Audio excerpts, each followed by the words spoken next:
In this video, I'm going to talk about 3 traps that can keep you from living out your fullest potential in life. Sit tight.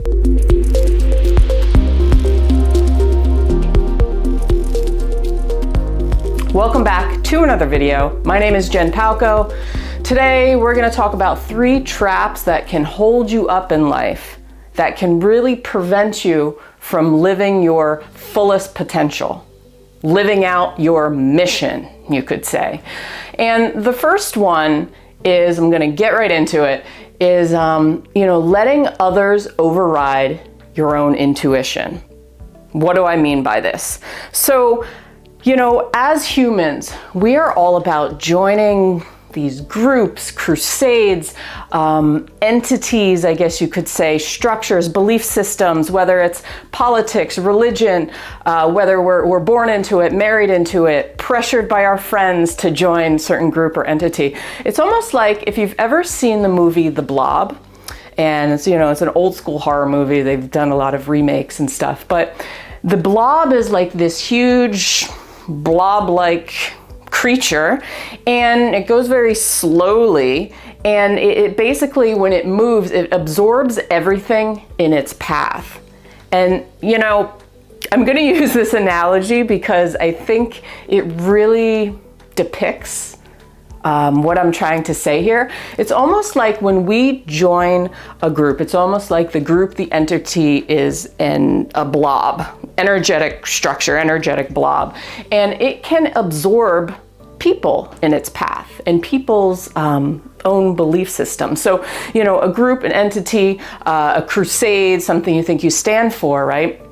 It's all good and fine, but each has its own specific set of instructions, systems, morals, beliefs. So when you get absorbed by the blob, by the entity, you can lose yourself in the process. You can lose your own, what you actually believe and stand for. You may think it's what you believe or stand for because you've been absorbed into this energetic structure, this creature, this thing.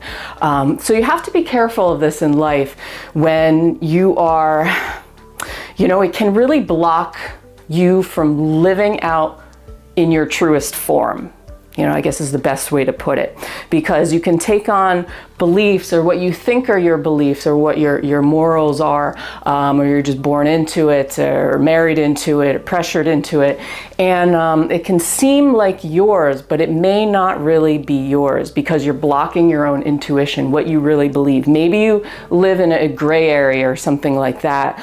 And this is where we can get into trouble because it causes us to start living in black and whites and comparisons and stuff like that. And it can really block our progress. Trap number 2 is the overindulgence in self-help and fortune telling. Now let me explain this one. Self-help can be super, super helpful. I mean, obviously this is, I guess, a self-help channel. Somewhat. So it can be very helpful. I mean, I have every self-help book, on the shelf and stuff. So I'm not saying it's not, okay? But it's the overindulgence in self-help and mastery and fortune telling. By fortune telling, I mean not necessarily, palm reading and stuff, but us trying to really predict exactly how our life is going to go, or following other people, again, over our own intuition, how they did something, how they got to where they are, can be helpful, but we can also lose ourselves in the process, if you can see what I'm getting at here, because we're no longer tapping into ourselves, like what is good for me. Okay, what's good for that person or what that person did or their method may not be exactly my path or how I'm supposed to get there wherever there is, and the obsession with figuring it out completely the first time around. So you have to be careful with self-help and being too much into things like law of attraction and getting very zoned in on relying on other people or relying on external means, instead of your own, like, okay, what feels right to me versus what doesn't feel right to me.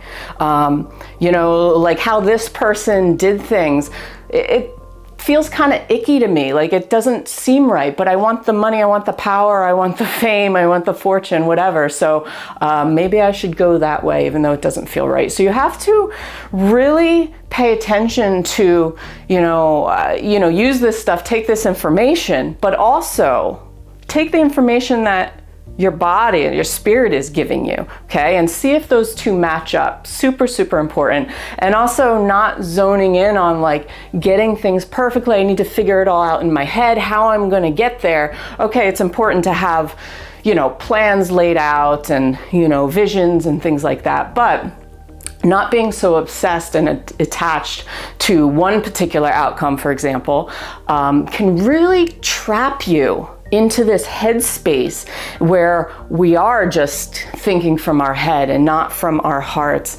And that can really block us from living true to ourselves and our truest, fullest potential in life. So we just have to be careful. And the number 3 trap to living out our fullest potential is self-preservation tactics.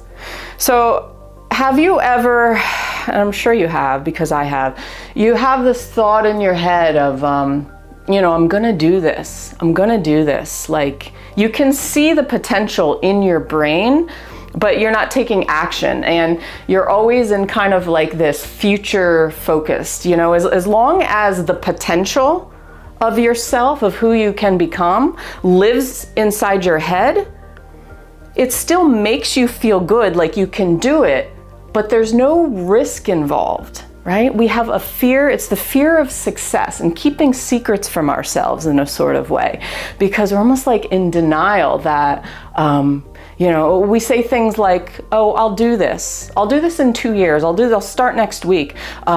I'll do this once this improves or once I get this, right? It's like it's like I'm waiting for this in order to start living out my true potential.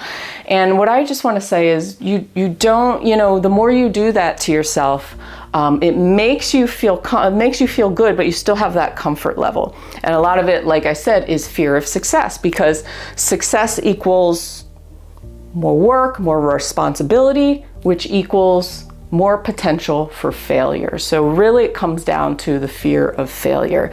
And, having the thought of potential living inside our head still makes us feel like it can be done, but it's always in this futuristic kind of, okay, I will, we're making excuses or rationalizing things for why we can't start now or why we aren't doing it now. So this is a trap that we get in ourselves. And I just want to say that you just have to be aware of it when it's happening, or what kind of self-preservation tactics your brain is giving you, like living inside your head, like, okay, I feel comfortable, thinking about it and knowing that it still lives somewhere inside of me, even though it's up here, it still lives in me.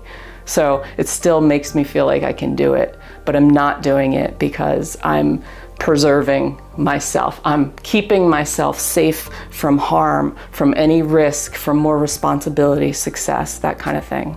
So your potential does not come from others. It doesn't come from the external. It comes from you and you living out your true beliefs and morals, and creating the space for all that you are, creating the space to bring out your gifts, your talents, your abilities, and really showing up in the world. It's not about causing divide and anger and hate and comparisons and embracing pride and blame on other people.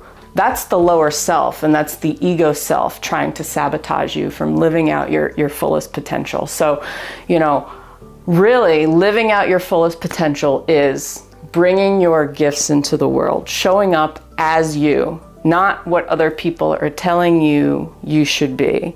Showing up as you, listening to yourself, creating the space in your life to listen to yourself.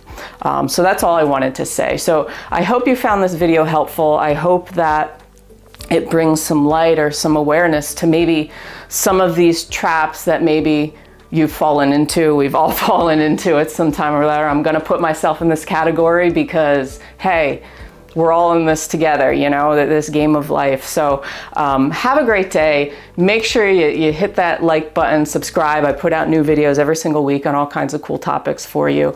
And I will see you on the next one. Have a great day. Peace.